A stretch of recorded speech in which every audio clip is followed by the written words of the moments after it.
छत्रपती शिवाजी महाराज की जय जय भवानी जय शिवाजी जय भवानी जय शिवाजी जय भवानी जय शिवाजी जय महादेव।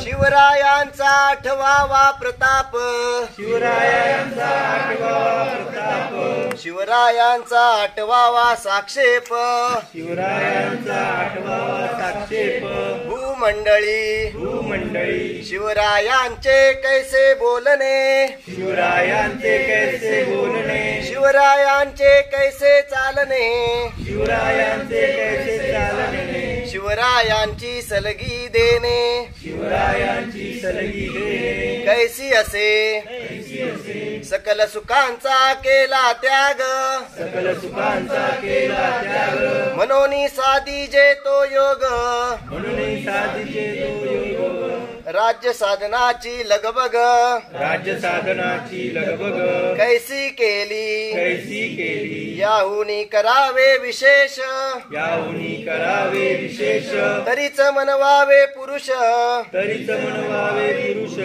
या उपरी आता विशेष या उपरी आता विशेष काय लिहावे शिवरायांसी आठवावे शिवरायांची आठवावे जीवित तृणवत मानावे जीवित तृणवत मानावे इहलोकी परलोकी उरावे इहलोकी परलोकी उरावे कीर्ती रूपे निश्चयाचा निश्चयाचा महामेरू बहुत जनासी आधारू अखंड स्थितीचा निर्धारू श्रीमंत योगी छत्रपती शिवाजी महाराज की जय धर्मवीर छत्रपती श्री संभाजी महाराज की जय भारत माता की जय वंदे मातरम पाटील सरांचं एक भाषण आहे, त्याच्यामधला एक छोटासा पार्ट आहे जो खूप ऊर्जा देतो आपल्याला गडावर येण्यासाठी आणि शिवकार्य करण्यासाठी. तो आपल्यासमोर सादर करतो. खरं तर इतिहास विसरणारी माणसं कधी इतिहास घडवू शकत नाहीत आणि इतिहास घडवणारी माणसं कधी इतिहास विसरू शकत नाहीत. हा एक इतिहास आहे. निरक्षर मराठ्यांचा इतिहास सुवर्णाक्षरानं लिहून ठेवावा एवढा तेजस्वी आणि ओजस्वी इतिहास याच मातीत घडला. मात्र साक्षर मराठे त्यापासून बेदखल राहिले की काय अशी शंका अलीकडे येऊ लागली होती. पण एवढ्या मोठ्या संख्येनं आपण इथे उपस्थित राहिलात तेवढी एकच गोष्ट तुमच्या आणि आमच्या काळजामध्ये राजे शिवशंभू अजूनही जिवंत आहेत याचीच ही साक्ष. तिथल्या मातीचा एखादा ढेपूळ जरी घेतला आणि तो पाण्यामध्ये टाकला तर त्या पाण्यावर जो तवंग उठेल तो इथे खर्ची पडलेल्या मावळ्यांच्या रक्ताचा असेल. आजूबाजूच्या सह्याद्रीची उंची वाढली ती उगाच नाही.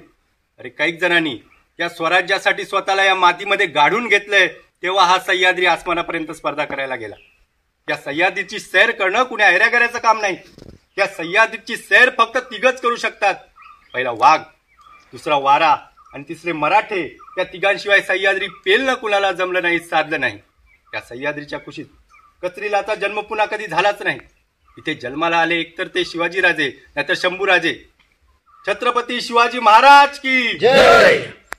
एक छोटस वादळ आम्ही अरे मरणाचा बी काळ आम्ही रणमस्तांची जात आमुची अरभ्या कुणाला धावतर रीत तलवारीची नात मातीशी भाकर सरणावरची रोजर खायाची रयतेच वाली आम्ही हात रतयाच विकत नाही जवर तवर झुंजत रायाच. अरे तुकडे तुकडे झाले तरी भी कणाकणानं दिसतोर. हे मेल्या मन जाग यावी अशी त्याची भाषार मराठी या मातीची तोच हाय आशार. दुश्मनांना धाक देई शिवरायांचं नावर दुश्मनांना धाक देई शिवरायांचं नावर. हे शंभू शंकराचं नव राजगड गावर शिवबाराज शिवबाराज शिवबाराज राजार शिवबाराज शिवबाराज शिवबाराज राजार. त्यांनी हा गड बनवलाय 1400 सालामध्ये. त्याच्यानंतर एक मुघल सरदार होते त्यांनी तो जिंकून घेतला. त्यानंतर स्वराज्याचे जे सरदार होते व्यंकोजी राजे राघोजी पंडित त्यांनी हा गड स्वराज्यात आणला आणि त्यानंतर बरीच वर्ष स्वराज्यात राहिला हा गड आणि बरीच आक्रमणं त्याच्यावरती झाली. आणि जेव्हा शिवाजीराजे आग्र्याला कैदेत होते तेव्हा स्वतः जिजाऊ मासाहेबनी येऊन या गडाला जो वेढा दिलेला होता तो फोडला, हा गड ताब्यात घेतला. त्याच्यानंतर शिवाजीराजे इथे येऊन राहिले. जवळपास आठवडाभर त्यांचं वास्तव्य इथे होतं आणि 6000 होऊन खर्च केल्याची नोंद इतिहासामध्ये आढळते. आणि त्यांचं एक वाक्य आहे की एक रांगणा खबरदार तर सर्व काही सुरक्षित, नाहीतर सकल सावंत बार देशावर उतरेल. आता हे सावंत म्हणजे सावंतवाडी जे संस्थान आहे राजवाडा, ते अगोदर स्वराज्यात नव्हते. अगोदर ते बंड करायचे, त्याच्यानंतर परत त्यांना सामील करून घेतलं गेलं स्वराज्यामध्ये. आणि कोकण प्रदेश, कोल्हापूर आणि गोवा या तिन्ही भागांवरती वर्चस्व मिळवण्यासाठी रांगणा हा सगळ्यात महत्त्वाचा होता. आता कोल्हापूरमधले जेवढे गड किल्ले आहेत त्याच्यामध्ये सगळ्यात 1 नंबरचा किल्ला हा रांगणा आहे, जो कोकणातून चढावा लागतो आणि कोल्हापूरमधून उतरावा लागतो. आता या किल्ल्यावरती महत्त्वाची जी ठिकाणं आहेत पाहण्यासाठी, ते आपण पहिल्यांदाच बघितला तो कोल्हापूर दरवाजा.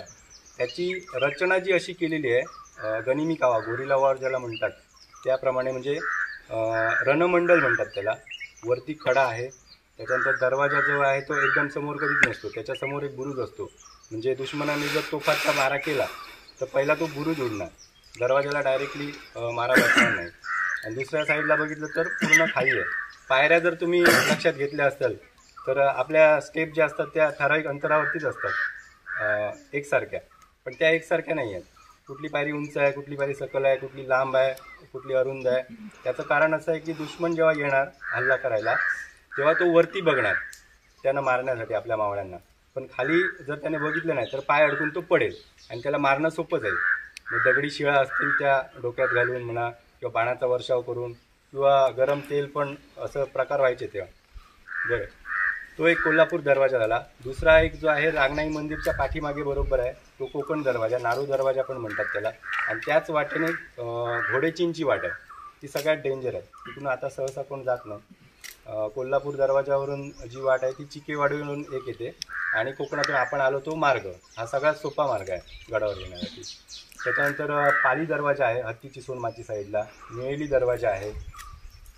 बरं, आणि आता आपण जे गेलो होतो गणेश मंदिर, कडेलोट पॉईंट, त्याच्यानंतर पाली दरवाजाची इथे एक षटकोनी विहीर आहे बघण्यासारखी, हत्तीची सोन माची आहे. त्याच्या पलीकडे राईट साईडला निळेली दरवाजा आहे, रांगणाई मंदिर, शिवमंदिर, हनुमान मंदिर. आणि इथे असलेलं बारमाही तलाव हे जास्त फेमस आहे, कारण मेन पाण्याचं जे ठिकाण आहे ते बारमाही तलाव आहे. खाली गावात पाणी आटतं पण गडावरचं पाणी कधी आटत नाही, म्हणजे त्याची रचना अशी केलेली आहे. तेच दगड कोरलेत आणि तटबंदीसाठी वापरले, म्हणजे एका दगडात 2 पक्षी मारण्याचं काम म्हणतात त्या टाईपमध्ये केलेलं आहे ते. आणि बेसॉल्ट दगड आहेत पूर्ण. दगडांविषयी मी थोडं तुम्हाला सांगतो. आम्हाला जे ट्रेनिंग झालं त्याच्यामध्ये कातळशिल्प हा प्रकार घेतलेला, म्हणजे जेव्हा लावा बाहेर पडला आणि तो सगळीकडे पसरला तेव्हा सडे तयार झाले. आता ते सडे म्हणजे हे आपण चिरेचे दगड जे म्हणतो, जांभा दगड, ते सडे.